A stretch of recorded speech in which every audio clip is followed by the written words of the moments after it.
Every week on Cyberwork, listeners ask us the same question. What cybersecurity skills should I learn? Well, try this. Go to infosecinstitute.com/free to get your free cybersecurity talent development ebook. It's got in-depth training plans for the 12 most common roles, including SOC analyst, penetration tester, cloud security engineer, information risk analyst, privacy manager, secure coder, and more. We took notes from employees and a team of subject matter experts to build training plans that align with the most in-demand skills. You can use the plans as is or customize them to create a unique training plan that aligns with your own unique career goals. One more time, just go to infosecinstitute.com/free or click the link in the description to get your free training plans, plus many more free resources for Cyberwork listeners. Do it. infosecinstitute.com/free. Now, on with the show. Today on Cyberwork, I'm joined by returning guest Mathieu Gorge of VigiTrust to talk about the Marriott Hotel data breach that happened back in June. Mathieu and I talk about the facts of the event, why once per year security awareness training just isn't enough when many employees only work 7 months of the year, and Mathieu offers some privacy tips that will keep your hotel system privacy compliant under a whole host of different compliance frameworks. Why not treat yourself? Grab that $15 serving of cheese and crackers from the room's mini fridge, put the SVU marathon on mute, and listen in today on Cyberwork.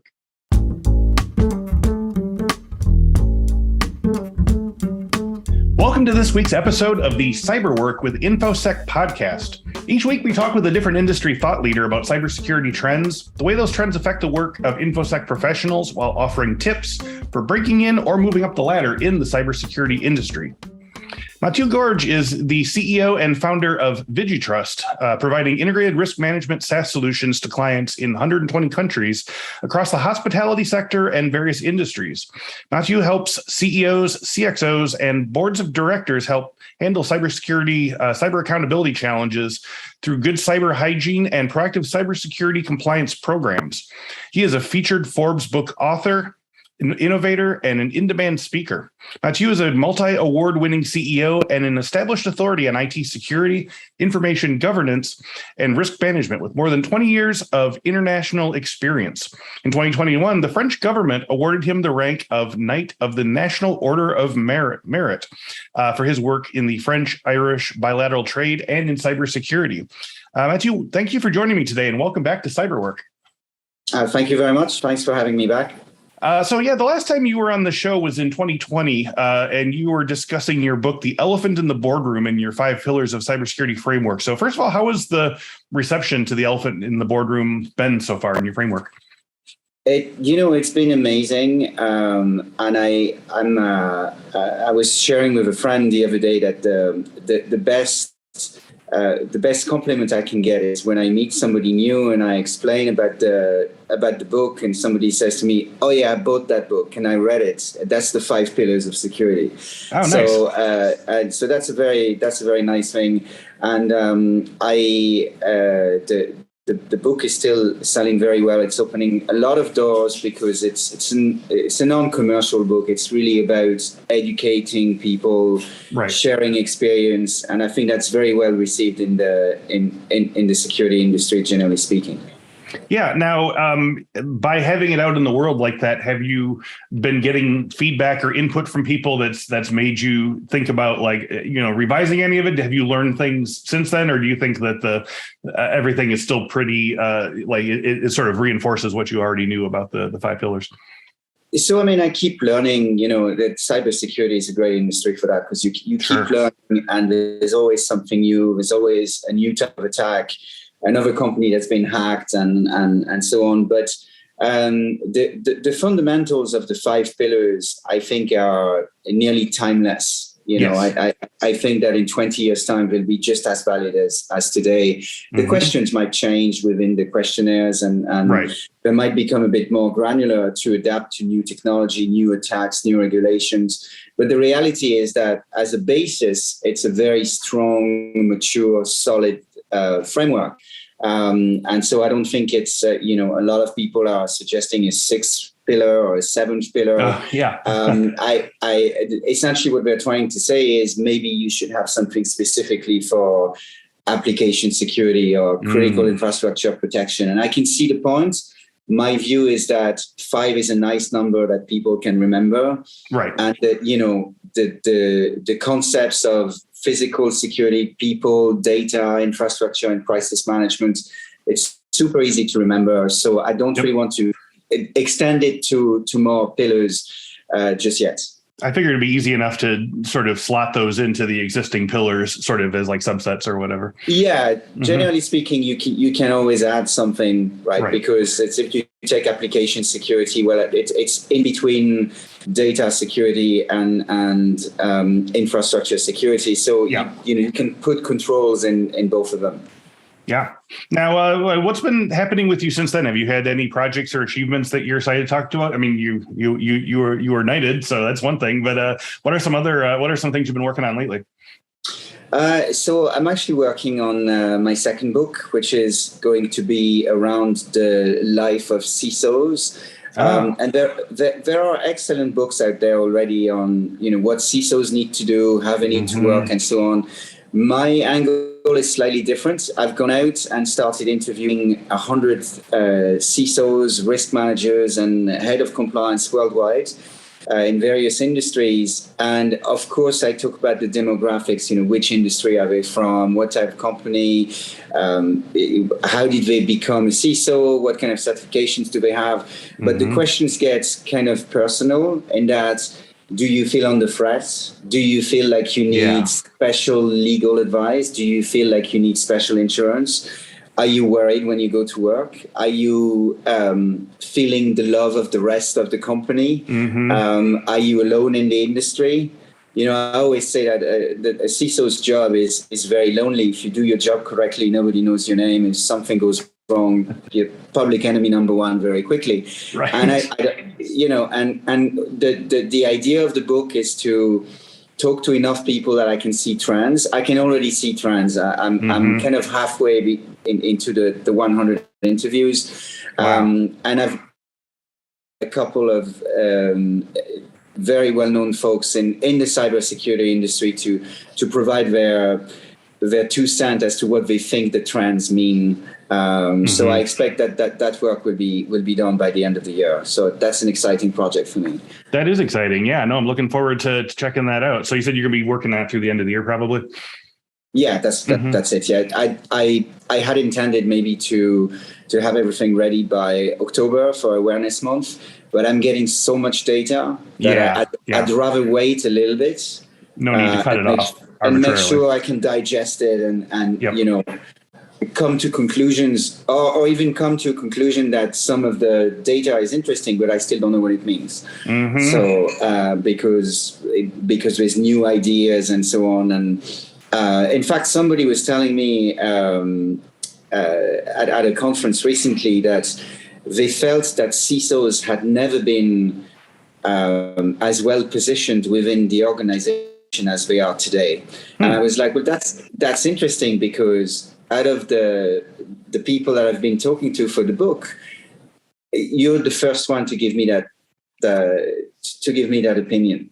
I do appreciate that boards are more receptive to the work of CISOs and head of compliance and so on, but I don't think I would have gone as far as saying they're the best position they've ever been. Yeah, interesting. Yeah. Well, I like that you're gathering information that's sort of speaking back and forth to each other, and that you're not just going to say, well, this person said they're doing great, so I'm just going to, and that's something that we always work on over here is making sure that we can sort of square the balance between what people are saying on the show and what people are saying in the comments, and people on the show say, oh, there's never been a better time to be a cybersecurity person. There's people are knocking on your door to give you a job, and people in the comments are saying, I've been looking for a job for 2 years. Why isn't this working? So, there's a lot of things that need to be squared, obviously. And I'm glad you're doing the work at the top level like that. So yeah, there's enough news happening these days that, it's possible some of our listeners haven't heard about this story. And I had to kind of look it up as well. But just to recap briefly, back in June of 2022, the Marriott Hotel chain announced that via a social engineering attack, a hacking group claimed that they tricked a Marriott employee into giving them access to their computer, potentially compromising private data, including credit card numbers and PII, personally identifiable information.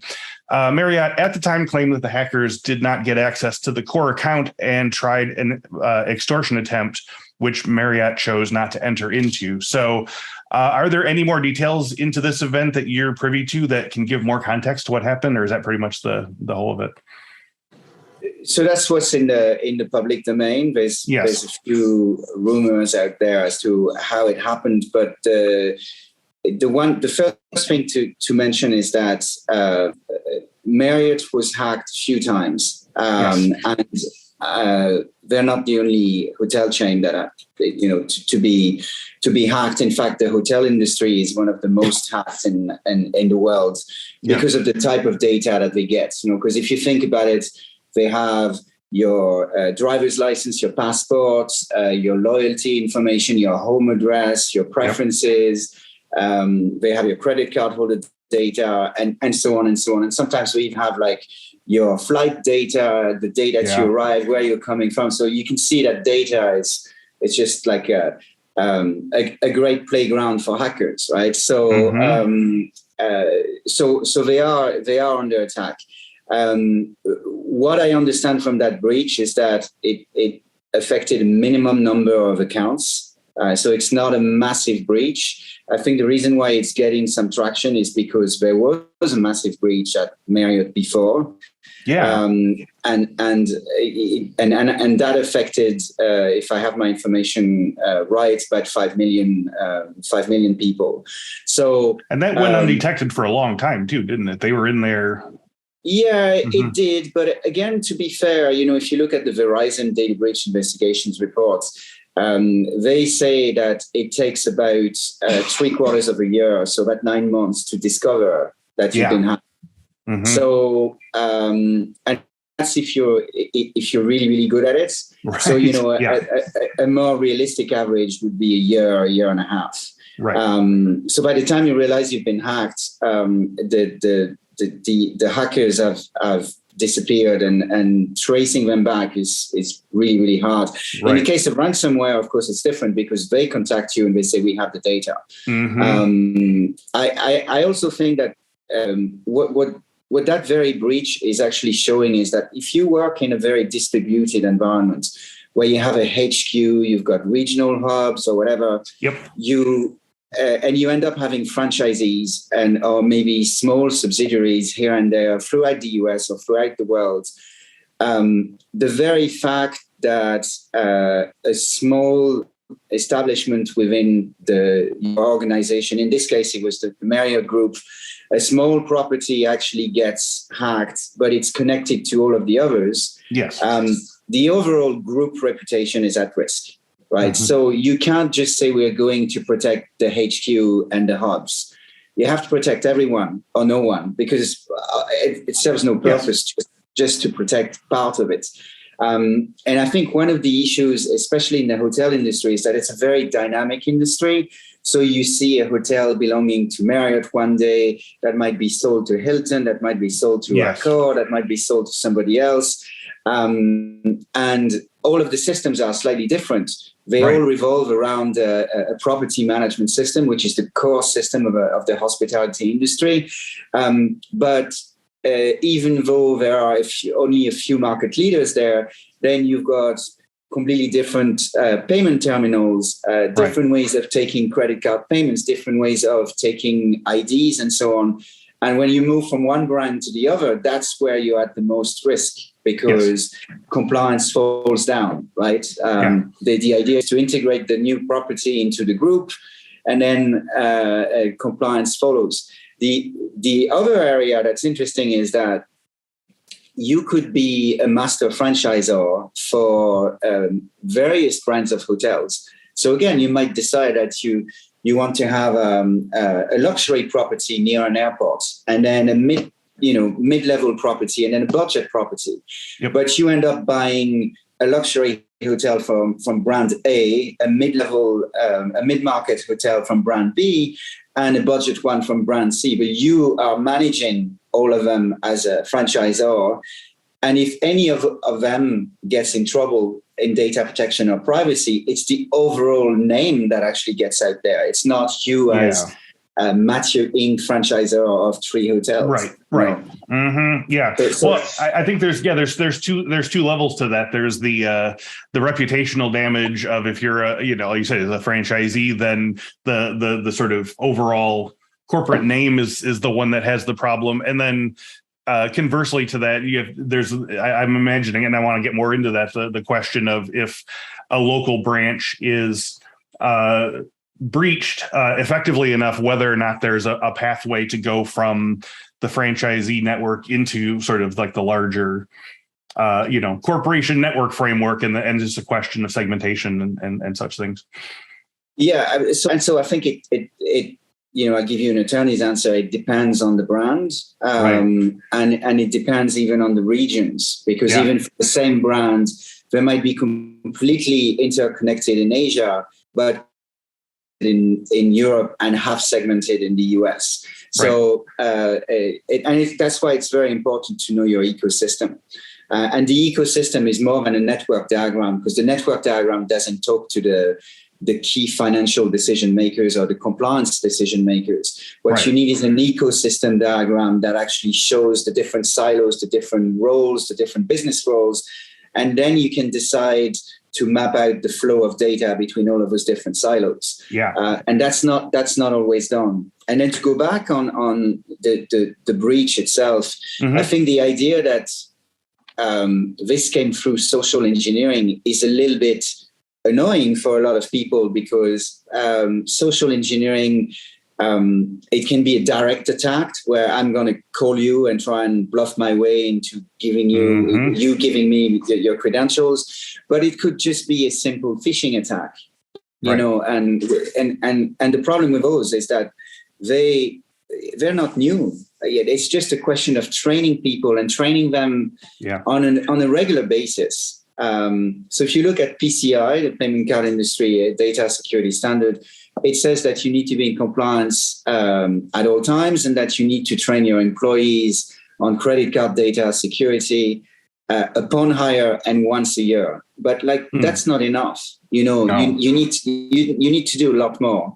And I think that one of the issues is that whilst training is the low-hanging fruit, and it's super cost-effective to do e-learning training, videos, awareness campaigns, quizzes, fun games, it's not always done. And I think you can make your security system as big as you want, but then there's the back door that makes it easy to just walk through. Is if someone and I think there's probably got to be something to that with the hotel industry or hospitality industry as well, is that it's a very overworked industry. Like, people are working all hours of the day and night. There's a lot of fatigue amongst employees, and I'm sure if you're dealing with 10 calls at the same time and you're putting everyone on hold and one person says, "Hey, I need to get on that computer for a minute," it's real easy to say, like, not think and go, "Oh yeah, sure, whatever. I need to get to the next thing."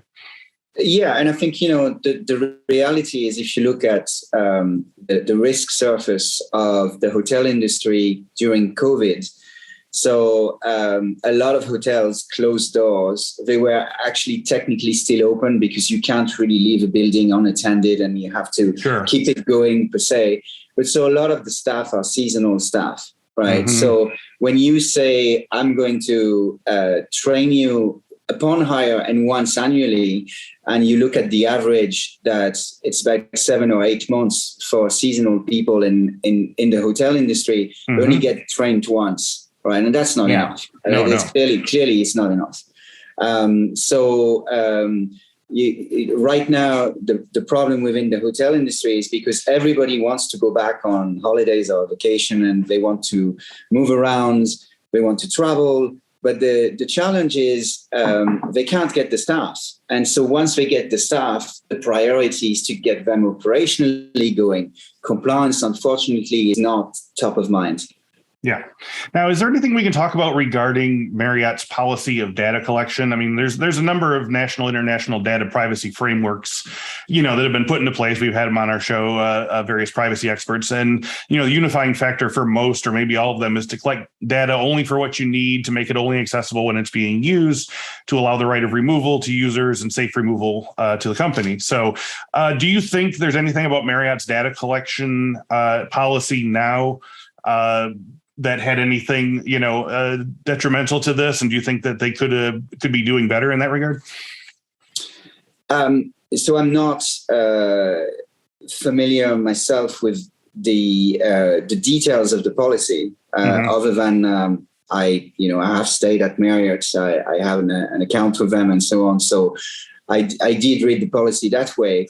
I think that one of the issues, not just with Marriott, but with the hotel industry, generally speaking, is they ask you for data for one purpose, and that's to manage your stay. And they use it for multiple secondary or tertiary reasons.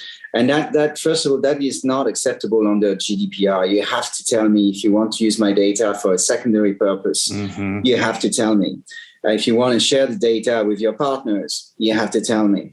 And I do think that the more data they aggregate, the more risks you have, because the exposure is within your systems, within the third party systems, and so on. So I wouldn't claim to know the infrastructure at Marriott, but my guess is that, like any other hotel chain we'd work with, they would have their PMS, their property management system. They would have their payment systems. They would have their loyalty system. They would have a back office system. And then they have all of the IT systems and all the operational systems within a hotel. So you HVAC, doors, electronic opening of doors, the car park, the unattended machines, all of that good stuff. And when you have a privacy policy, generally speaking, you need to disclose what you're going to use the data for. And I think it's not just it's not just the hotel industry. I think a lot of very large distributed systems are guilty of not revising their privacy policy to explain to the end user that actually that data is going to be shared and it's going to be used for multiple purposes. And they have to do that, but they're not always doing that. So when we talk about sharing secondary and tertiary purposes, we're talking about things like, I have your birthday and therefore we're going to send you an announcement saying happy birthday. Here's a discount, or we see you traveled here. Well, we can give you, is it sort of marketing related things like that and loyalty things? I think marketing and loyalty, certainly under GDPR, if you asked if you are happy to sign up to newsletters with promotions, you would have a legitimate interest in saying, hey, it's your birthday, you're a good client, we'd like to send you a coupon or something. Exactly. That wouldn't be a problem. Okay. The problem would arise where you would say, we've just signed a partnership with this spa company, and we're investing in new spas in all of our properties, and we've shared your health data with them. Got it. Well, no, you can't do that. You have to ask me for sure first, because I might say yes, but I might also say no. Yeah, absolutely. So as an international company, which obviously most major hotel chains are international, what are the challenges of ensuring data privacy based on the variety of these regulations worldwide, especially since, guests can be coming from anywhere. So if you're, from Europe and you're staying in the US, you still have the GDPR sort of rights on, in your background. So US hotels have to still comply with GDPR if they have European guests, I assume, right? So is there an aggregate of all of these regulations that can be put together that sort of keep hotels and the hospitality industry on the right side of all these laws? It's a great question. I always tend to say that GDPR is the best framework to start from. Okay. Because it's very comprehensive and it forces you to do a privacy impact assessment, which basically means I look at my data flow, I look at the data for a specific purpose, and I ascertain whether I've dealt with the risk the right way. Do I have the right technical solutions, the right training, the right policies and procedures? There's also the idea of a data subject request. The other starting point is consent. So do I provide people with the right choice? With GDPR, you don't have any consent to use my data unless you tell me what you're going to do it for. What Sure. is the purpose? Yes. CCPA, on the other hand, is slightly the opposite. It's kind of saying, unless I tell you not to use the data, the minute I share my data, you can kind of use it. And you've got other frameworks worldwide that are kind of in between. My hunch is that if you use the guidance for GDPR, you're probably covering most of the bases. And then in terms of technical security, use PCI, because PCI is super prescriptive. At least the current version 3.2.1, the new version 4.0 that just came out, we're in the transition period, allows you for more flexibility, but it's still reasonably prescriptive. So you take the text and you replace credit card holder data with any type of sensitive data, and it will give you a very nice framework to follow, and you'll cover the basis. At the risk of sounding biased, I would say that a simple framework like the 5 pillars of security can be overarching, even above GDPR. It's interesting you mentioned US hotels, because US hotels need to comply with GDPR, CCPA, the equivalent of CCPA in Virginia, in other states that are coming. They probably need to comply with parts of HIPAA and so on if they take protected health information. They also have some banking requirements. Some of them are listed on the NASDAQ and so on. So on the stock exchange, they actually need to comply with SEC and other regulations. So they have all of those various frameworks. Some of them conflict with each other.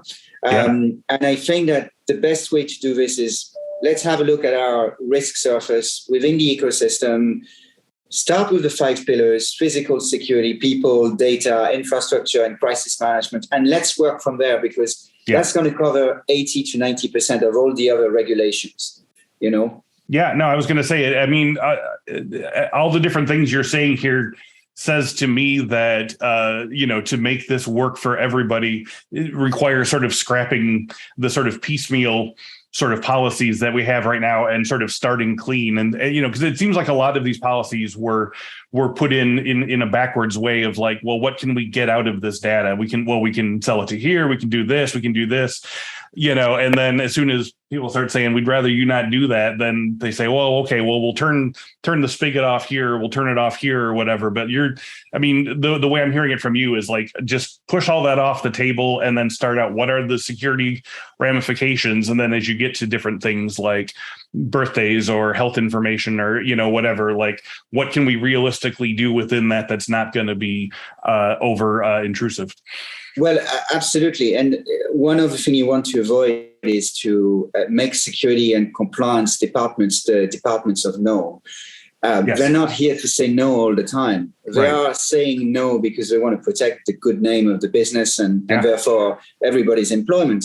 But the reality is they can't do that if they don't have buy-in from the board of directors. And I think that the board of directors need to be educated. And I might have mentioned that the last time we spoke, but I often talk about the 5 stages of cyber grief for the board, where the first stage is denial, not our problem. We're here to make profits. We're here to create employment, pay tax, whatever, leave us alone. Then anger.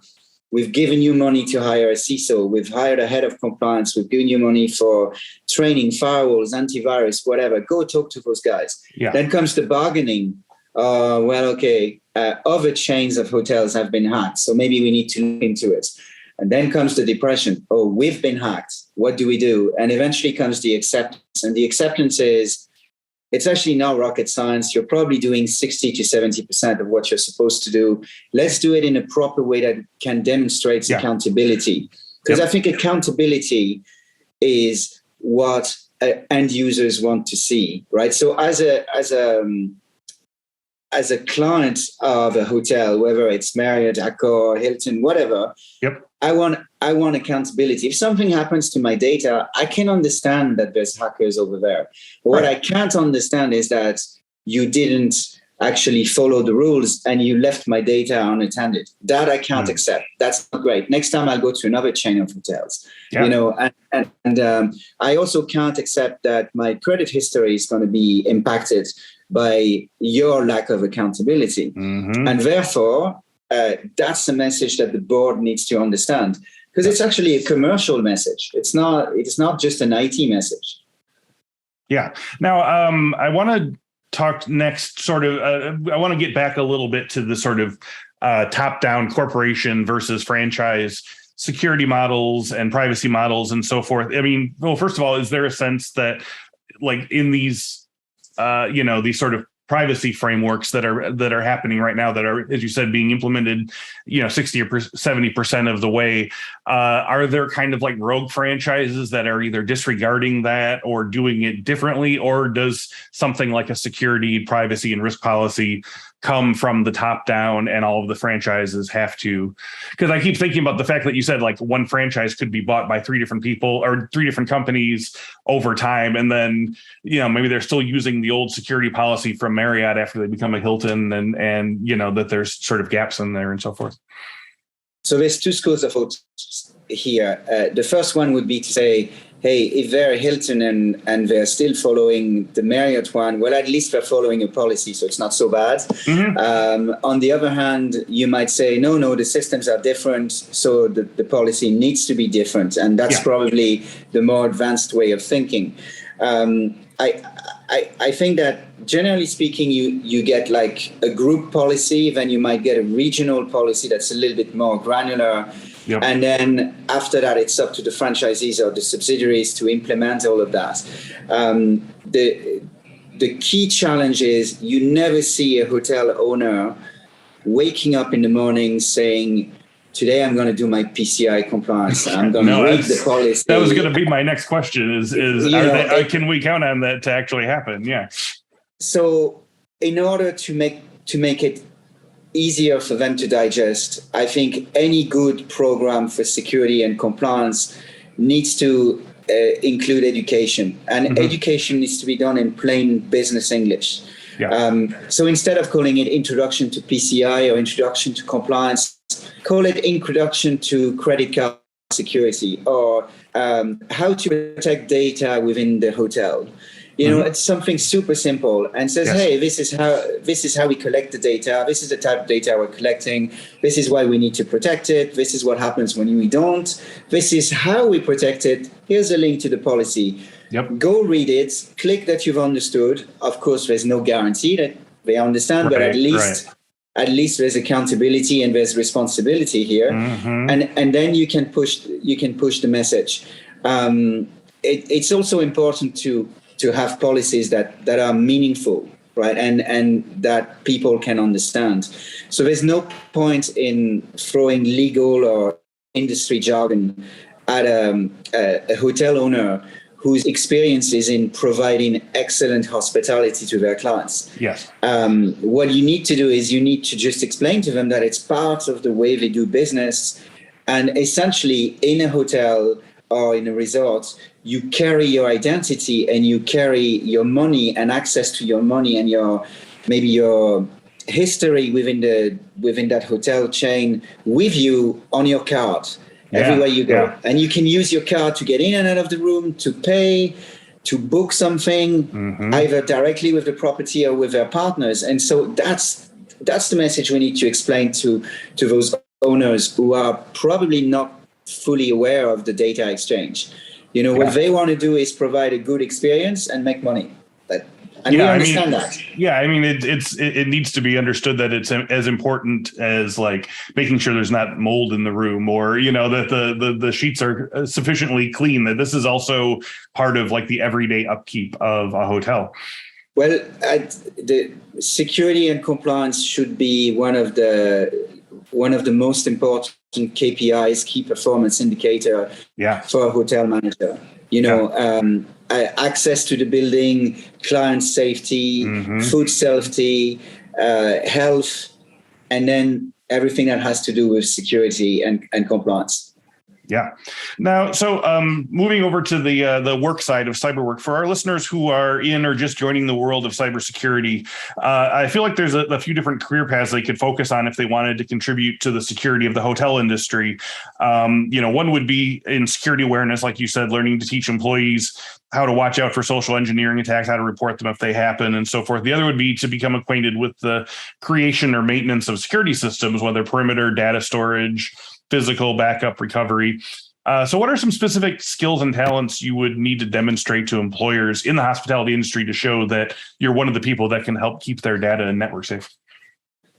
Well, I really do think that you need to be able to demonstrate you understand their ecosystem. So you understand that it's more than just a credit card booking for a night or 5 nights or whatever. It's a very complex ecosystem that is made of systems that are owned by the brand, managed by the brand, maybe owned by the brand, managed by a third party, maybe not owned by the brand, but recommended, and with guidelines as to how to implement that.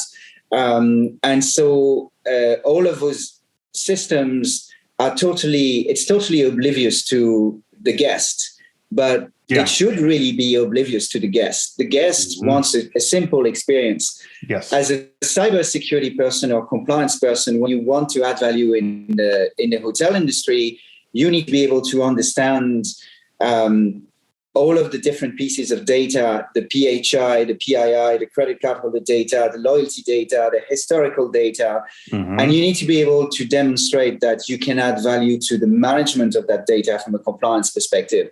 So you don't necessarily need to be a GDPR expert, a PCI expert, a property management system expert, but you need to know all those three things. You need to know of it. Right. And there's some very good groups where you can get some information. There's the retail and hospitality ISAC. There's the retail and hospitality working group. There's a number of working groups for the restaurant industry, and all of which have a compliance and security arm to them. And so my advice would be, if you really want to be in compliance in that industry, go and mingle with those guys. Go and attend those events. Now, as you know, we run an advisory board, which is a non-profit non-commercial platform, and we do events specifically around security and compliance for the hospitality industry. And those events are free, and they're aimed at serious compliance people. And we do get folks from competing chains to come in on a panel and explain their common challenges and so on. And one thing that I do find extremely useful in that industry is that it's not unusual to go to CISO working groups where you'd have somebody from one brand and their direct competitor at the same table. It's much harder to do that in other industries, like in construction or even in banking. Yes. No, you have to understand that you're all in this. If one falls, so falls the other. Well, absolutely, because at the end of the day, even though the systems are slightly different, the infrastructure is reasonably similar from one chain to another. Yeah, absolutely. So as we wrap up today, Mathieu, could you tell me more about VigiTrust and some of the projects that you and your company are most excited to be working on or releasing in the second half of 2022? Yeah, so we have a tool called VG1, which is a software as a service governance risk compliance tool that allows you to prepare for, validate, and manage continuous compliance for about 100 security standards and frameworks worldwide. So obviously the 5 pillars of security, PCI, very big, GDPR, CCPA, and so on. Yeah. We do a lot of work with the hospitality industry. In fact, I'm speaking at the PCI community meeting in Milan in October. with Marie-Christine Vité, who's the head of compliance from Accor Hotel Groups, and we're going to talk about those challenges. We're continuing to increase the size of our advisory board, 800 members from 32 countries now, and we've just appointed a global leadership team of 25 people to manage the 10 chapters that we have. VigiTrust is still growing, specifically in the US right now. And we plan on doing a lot of work around Cyber Awareness Month. We have 5 major events going on. Some are face-to-face in New York and Dublin. Others are remote. And I think that between now and the end of the year, we're going to continue doing a lot of good work around critical infrastructure protection and around managing geopolitical risks, particularly on the back of Russia invading Ukraine and the tensions in Taiwan and so on. We see how interconnected all those things are. And we also want the board to understand that managing geopolitical risk is an investment into the future.